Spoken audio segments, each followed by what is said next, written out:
नमस्कार दोस्तों, UP triple SC से यहाँ पर बात करने वाले हैं वीडियो 2018 री एग्ज़ाम के संबंध में।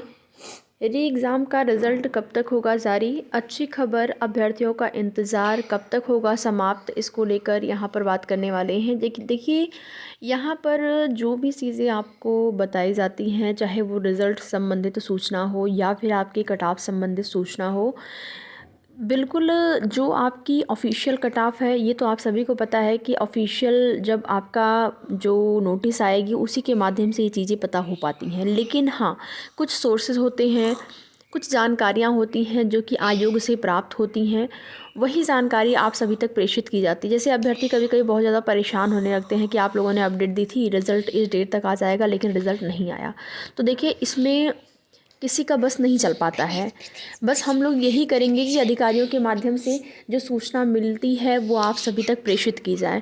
लेकिन होता है कभी-कभी कि वो सूचना भी या फिर उनके द्वारा जो भी चीज़ें बताई जाती हैं वो भी अनुमानित होती हैं। अधिकारियों को खुद नहीं पता होता है कि किस दिन ये परिणाम जारी करना है। तो वो लोग एक यहाँ पर मोटा-मोटा बता देते हैं जिस हिसाब से तैयारी चल रही होती है। जैसे कि किस रिज़ल्ट पर तैयारी चल रही है, कहाँ तक काम कंप्लीट हुआ है, उसके आधार पर वो लोग भी एक अनुमान के आधार पर ही चीज़ें बताते हैं।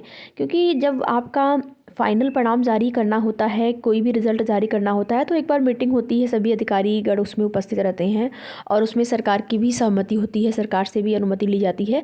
उसी के आधार पर मीटिंग के बाद ही आपका जो परिणाम है वो जारी होता है।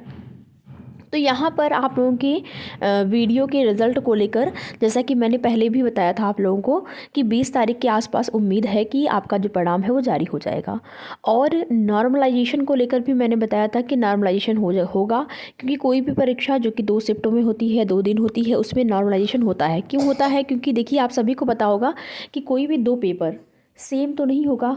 उसमें जो भी चीज़ें होंगी, जो भी क्वेश्चन पूछे जाते हैं, तो देखिए यहाँ पर पेपर जो है, पेपर का लेवल सेम नहीं होता है, थोड़ा बहुत उसमें अंतर होता ही है।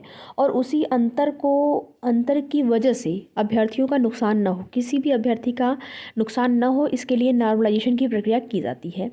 चूँकि आपके नोटिफिकेशन में नहीं दिया था नॉर्मलाइजेशन, लेकिन पेपर पहले तो ये भी नहीं पता होगा ना कि पेपर 2 शिफ्टों में होना है या फिर 1 शिफ्ट में होना है। पहले से ये भी नहीं अनुमान लगाया जा सकता है कि जब आवेदन स्टार्ट हो रहे हैं या फिर जब आपका नोटिफिकेशन आ रहा है तो उसके बाद कितने अभ्यर्थी आवेदन करेंगे। ये भी एक अनुमान से ही चीज़ें बताई जाती हैं कि इतने आवेदन हो सकते हैं।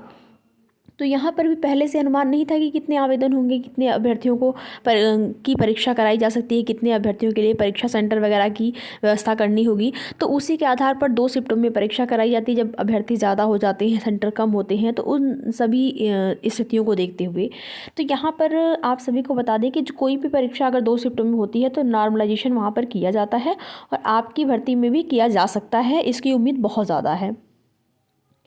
और रिज़ल्ट को लेकर उम्मीद करते हैं कि इस बार जो भी आश्वासन मिला है, जो भी अनुमानित डेट आपको बताई गई है 20 तारीख के लगभग 20 तारीख के आसपास, वो इंतज़ार आप लोगों का समाप्त होगा वीडियो रिज़ल्ट को लेकर। क्योंकि अभी ये फाइनल रिज़ल्ट तो है नहीं, आप सभी को पता है।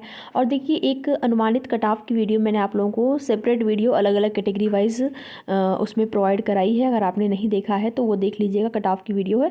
और उसमें मैंने जो आपकी कट ऑफ 2018 में गई हुई थी उससे कम कट ऑफ बताया है। उसके बाद अभ्यर्थी जो है उसमें भी तमाम तरह के कमेंट्स कर रहे हैं कि कट ऑफ आपके द्वारा कम बताई जा रही है, इससे ज़्यादा जाएगी। तो देखिए वो एक अनुमान है, कट ऑफ कितनी जाएगी कितनी नहीं जाएगी वो तो आपका ऑफिशियल नोटिस आने के बाद ही पता चलेगा। लेकिन जो पेपर का लेवल था, पेपर आपका टफ आया हुआ था और अभ्यर्थियों ने जो नंबर अपने शेयर किए या फिर उनके द्वारा जो बताया गया कितने प्रश्न उन्होंने सही किए हैं, उसके आधार पर वो कट ऑफ आपको बताई गई है कि पिछली बार से कम ही रहने के चांस हैं, पिछली बार से कम ही आपका कट ऑफ जो है वो रह सकता है। बाकी यहाँ पर जैसा कि ये चीज़ें आपको पता होंगी, अगर नहीं पता है तो आपको बता दें कि जो आपका यहाँ पर जितने पोस्ट होते हैं, लगभग 3 से 3.5 गुना अभ्यर्थियों को डीवी के लिए बुलाया जाता है, यानी कि उनका डीवी के लिए परिणाम जारी होता है। तो उस हिसाब से यहाँ पर लगभग आप 6,000 प्लस ही मान के चलिए, 6,000 के लगभग मान के चलिए, या तो आसपास कुछ पोस्ट कुछ हो सकता है ज़्यादा हो नंबर में या फिर कुछ कम, लगभग 6,000 के आसपास आपको यहाँ पर अभ्यर्थी इस भर्ती में पास होंगे पोस्ट के आधार पर डीवी के लिए। फिर उसके बाद आपका डॉक्यूमेंट वेरिफिकेशन के बाद ही फाइनल परिणाम। तो फाइनल कट ऑफ तो आपकी ज़्यादा जाएगी, लेकिन अभी के लिए जो आपकी कट ऑफ है डीवी के लिए, वो कट ऑफ आपको उस वीडियो में बताई गई है। बाकी 6000 लगभग अभ्यर्थियों के पास होने की उम्मीद है, और आगे की जो भी सूचना होगी आप सभी को उसकी जानकारी भी हमारे इस चैनल के माध्यम से दी जाएगी। तो वीडियो में लास्ट तक बने रहने के लिए आप सभी का बहुत बहुत धन्यवाद।